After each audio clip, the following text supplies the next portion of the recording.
Hi there. We're going to talk about the role emotions play in the sales process. Emotions are a very important part of the sales process, certainly in real estate. And people buy on emotion and make decisions about buying or selling, that are based very, very, very much on emotions and on the events in their lives and the emotions that are tied to them. They play a very big role. This video may be a little bit longer than most of the videos in the series, but there are some really important points here I want to go over. I don't see them talked about in too many other quarters, and we have an opportunity to go a little bit deeper with that here. So excuse me, but we're going to go a little bit deeper. I'm going to share with you some copywriting mindsets that I got a little bit earlier this year. I attended a copywriting summit with a fellow by the name of Eben Pagan. That's Ebenphagan. And Eben Pagan is a very, very famous, wonderful, talented, brilliant copywriter. He is a consultant. He works with people. He develops products. He helps other people develop products. Does a lot of really deep, intensive training. And I attended a 2-day intense copywriting summit that he conducted earlier this year. And I'm going to share with you some of the takeaways and some of the important points about that you can use in your own business. Excuse me. Copywriting in real estate happens certainly in many areas. We're going to talk about the vehicles that where you use copywriting. Squeeze pages, blog posts, multi-list, and descriptions, lots of other places. But in the meantime, there are some overriding mindsets, and I want to talk about these one at a time and go over these just so that you know what they are. And the first one is that selling to individuals is the key to real estate success. Selling to individuals is the key to real estate success. And we started working with that thought yesterday when we, started to develop your the avatar for your ideal client. Writing for one person in a campaign is very, very important. We talked about having an ideal client in your business. We can, take that and we can work with that in a little differently. And when we start to work with different niches, we can have an ideal client for each niche. But we're starting with the precept that selling to individuals is the key to real estate success. Okay, marketing is selling on a mass scale. Marketing is selling on a mass scale. And when you are, undertaking any kind of a campaign, what you're doing is you're scaling your message. Number 3, copywriting is the key element in print, audio, and video. Copywriting is the key element of marketing in print, audio, and video. And that is very, very important, very important to understand. Copywriting is using words to evoke emotion and to issue a call to action, to make somebody act on something. And when you understand that, that's very important. And that goes to number 4, and that is that words are very, very powerful weapons. They are very, very powerful. Very, very powerful. And this becomes even more clear to me over the years. I have a background in writing. I was in magazine publishing. I was a newspaper reporter back, for 10 years before I ever went into real estate.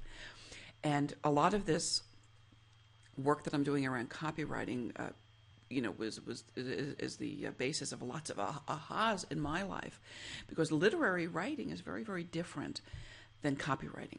And copywriting to bring somebody to action, to help somebody make a decision to buy what you're selling, is very, very different. You're looking at people who are going to be buying, or working with people who are going to be buying real estate, and how you choose the words and how you appeal to them, and the emotions are very, very important. Okay, number 5, use the highest impact words and phrases possible. Use the highest impact words and phrases possible. Absolutely. The highest impact words are the words that are going to be, really just, get to the core of the matter. Number 6, use proven marketing and copywriting techniques.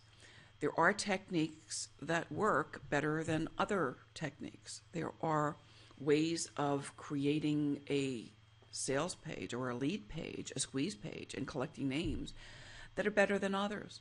It's proven that that the more information you ask for about people, the less likely you are to get a response from them. Asking just for an email address will yield a higher response rate than asking for an email address and a name and requiring a telephone number or an address. And there's pretty much a standard rule of thumb that for each field of data that you require, will limit your returns by about 10%. I mean, there are copywriting techniques in every area of copywriting that work and that don't, and use the ones that do work, and then test. Testing is another thing that you can do to see what when one thing works better than another. 7 is market for action and response. So, we're not writing just to inform people about something, just to give them facts. We're not writing to be entertainers. We're writing because we're marketing something. So use techniques, use these techniques, use them intentionally, be ethical about that. And, and there's an affirmation that Evan has that I've been working with in my own work, copywriting, which is I market for action and response. So you're not there to be a member of the press to tell people, what's happening in the world and what's happening in the market. It's not just about sharing information. Couple your shares, tie them to a call to action. That's absolutely key. 8, write copy the way you talk. Be conversational. People are more comfortable when you are communicating with them in a conversational way. This may be the toughest thing I had to learn personally, because I used to write literary copy. I used to be a magazine editor. Copy had to conform to literary guidelines. People were writing in the third person. There were lots of things that you did not do when you wrote that kind of stuff, and this was really hard for me to get to the point that I could start to write copy the way I talk. A lot of the success I think I had on my blog in the early days was the fact that there was a lot that was conversational there. But and I still like to write that kind of stuff, but write the way you talk. Some of the best bloggers in real estate are people who write the way they talk, and that's what's so brilliant about their work. You take a look at Jay Thompson, who was one of the best writers, I think, in real estate, and he has a very conversational way of writing, and he can evoke emotion like nobody else in the business, I think, which is absolutely brilliant. And if you don't know Jay, you certainly should. PhoenixRealEstateGuy.com. He's over at Zillow.com, and if I was talking to Zillow, I'd be telling Zillow to get Jay to write something more on the blog, because Jay is absolutely brilliant, and he's one of the best in terms of writing copy conversationally. 9, build a relationship. So tell people who you are. Tell a story about yourself that people can relate to. What are some of your struggles in the business? How do you are you having problems with banks? Does that frustrate you? Does that impede some of the results that you have in your business? Does it make it harder? People want to connect with people. And your struggles are their struggles. Your struggles are about honesty. Some people do nothing but talk about the successes and their brilliance. But it's when you talk about, the problems that you have and your own frustrations, that's when you connect with people. 10, great copy takes knowledge and it takes a lot of practice. So, work on it daily, work on your email campaigns, write a blog, create some videos, do podcasts if you want. Get practice writing copy, because the more you do, the better you get. And the better you get, the more buyers and sellers you bring into your practice, and the more people will refer other people to you. Not everybody who's reading everything you write is in a position to act on real estate. This is what we're talking about. We're talking about referrals. When you make a strong connection with somebody, when they have a tie with you, they are more likely to refer business to you. So let's go and let's do a couple of exercises. And this is going to take a little bit of time. So today's lesson really is going to be a lot more work than some of the others, but it's very, very important.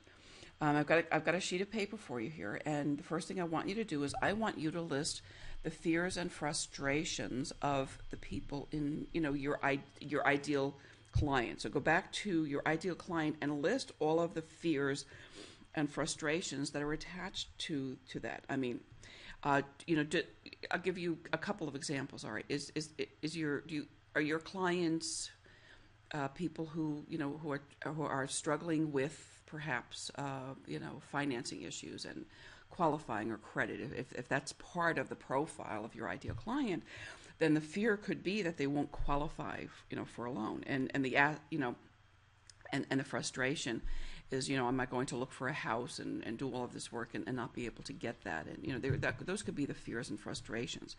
The corresponding aspiration could be, I really want to have a home. I want to have a home where my kids can have their own yard, where we have some privacy, where we're not sharing a wall with somebody who's blasting music. That could be part of a person's frustration right now, is being in a rental situation where neighbors are not respectful and considerate. So whatever the fears and frustrations are about your in your ideal client's life, in your avatar's life, list those and list the aspirations, and go as deep as you can.